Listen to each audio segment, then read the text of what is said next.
Ladies and gentlemen, welcome to the Rogers Kakasungura YouTube channel. A big thank you to each and every one of you for the support you're granting this platform. It is crystal clear that even the people in William Ruto's government are tired of what is happening in the Republic of Kenya. And some individuals have decided to be bold enough to come in public and face the bull by its horns. It's not the people in Azimio, it is not those running criticism are only in danger, but even William Ruto's cabinet secretaries are also victims. Ladies and gentlemen, it is a master stroke on William Samuel Ruto. Can you watch this, ladies and gentlemen? So, ladies and gentlemen, and dear countrymen, I've been quiet for some time now, and many people have been asking me where the country is heading and where we are, and so I would like to state as follows. I joined the Kenya Kwanza coalition owing to the fact that the principles that they espoused are in tandem with the principles of the party I belong to, namely the Democratic Party of Kenya. Many friends and political colleagues at the time warned me against joining the coalition, but at a personal level, I was persuaded that will be driven by the ideals and the values that the coalition stated as a hustler nation to do the best for the people of Kenya. One of the things we had accused the past regimes of was the existence of disappearances and extrajudicial killings of Kenyans, and we vowed that we would never, at our watch, condone or allow such. We stated this time and time again in the lead up to the last general election. Today, there has been a number of abductions and in some cases unexplained deaths since the Gen Z revolts of June last year. And it is unfortunate as most of the people being abducted and or killed are our youth, leaving the parents, relatives, and friends, other family members in a state of confusion and loss. I have personally suffered as my son was abducted and disappeared, and I was not sure whether he was alive or dead, making us anxious and leaving me and my wife and the rest of the family in turmoil. It must be remembered that at that time, I was the serving Attorney General of the Republic of Kenya, and as is well known, a member of the National Security Council as comprised under Article 240 of the Constitution. Despite making several requests, I was unable to trace my son, and I made demands to all the levels of the security apparatus of the country.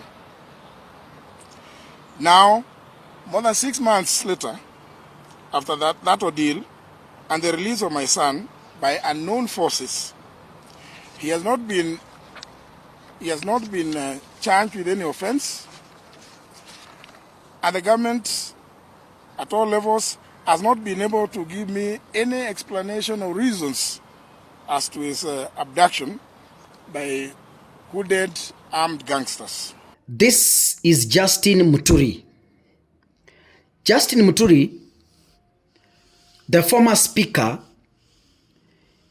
is the current cabinet secretary for public service.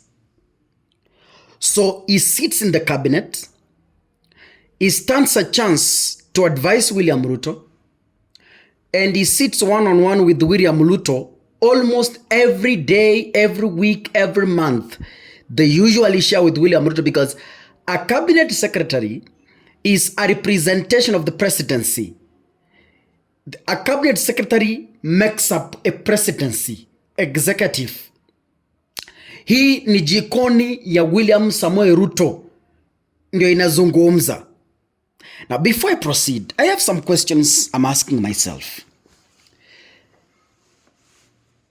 This is Justine Muturi, and Justine Muturi is able to make a phone call to William Ruto direct.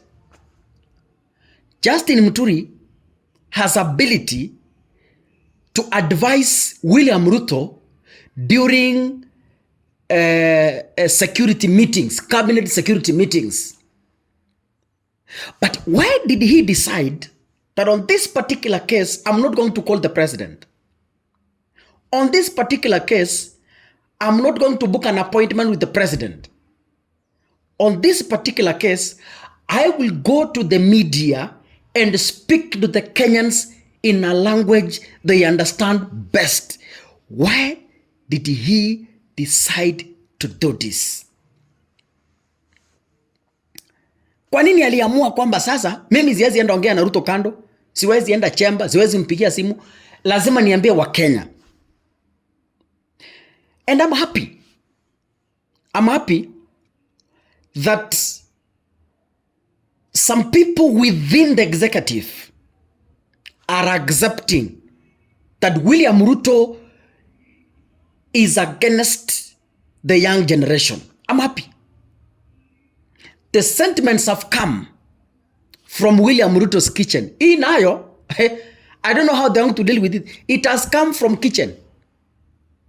Imetoka bedroom ya William Ruto. And Justine Muturi is confirming to the people of the Republic of Kenya that yes, there exist abductions in government. They can deny it the way they want to deny it. On top of vehicles, they can say no, we are not abducting young people. But it is crystal clear from this message, there exist abductions in William Ruto's government. Point number one. Point number two. It is crystal clear that the government is responsible for the disappearance of many youths who are still missing up to now. It's crystal clear. Muturi has confirmed. That's point number two. Point number three. It is crystal clear from Justine Muturi that William Ruto is not telling Kenyans the truth.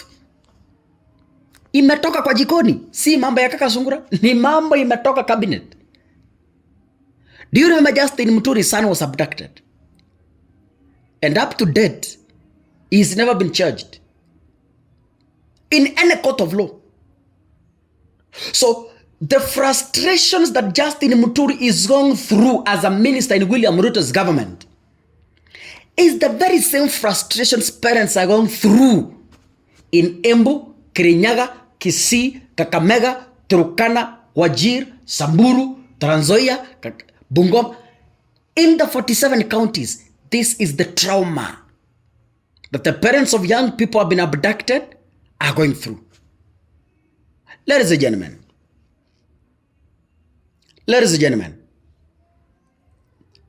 you know, there comes a time when we say, and I've been telling you this, nobody is safe in William Ruto's government. I've even told police this. When this country will sink, it will sink with all of us. Whether you are a CS, whether you are a police officer, whether you are the interior cabinet, whether you are the inspector general.